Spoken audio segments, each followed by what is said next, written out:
بسم الله الرحمن الرحيم.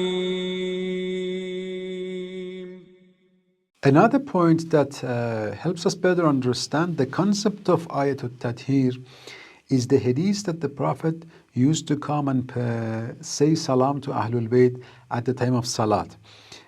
This has been mentioned in several books. One of them is Al-Matalib al-Aliyah by Ibn Hajar al-Asqalani. There he mentions the hadith from one of the Sahabis, Abu al-Hamra.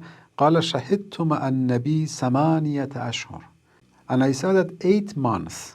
كلما خرج إلى الصلاة.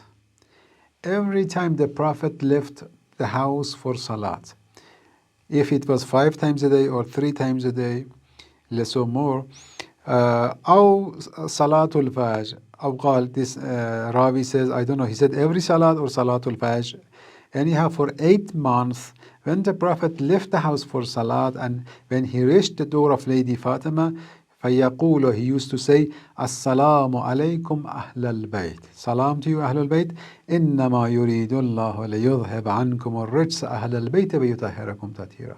I said the Prophet used to repeat these things before the eyes of people and emphasize on the position of Ahlul Bayt, to leave no excuse for them to disobey Ahlul Bayt alayhimus salam. To be Ahlul Bayt of the Prophet is important. It is not just merely family members, and also the concept of إنما يريد الله ليذهب عنكم الرجس أهل البيت, this itself was so important. So it's meaningless to say that إنما يريد الله in the verse is mentioned just to justify that when Allah commanded the wives of the Prophet to do shari things, Allah wanted to purify them in a tashri'i way like it is for the other Muslims.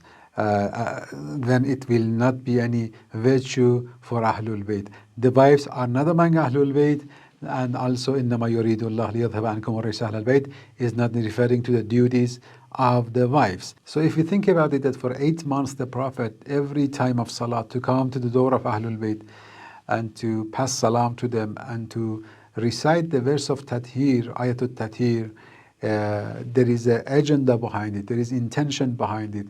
So we cannot simply say that this verse is referring to the reason that those duties in Surah Al-Ahzab were mentioned for the wives of the Prophet to keep in the house, not to do wise publicly and the rest of the things.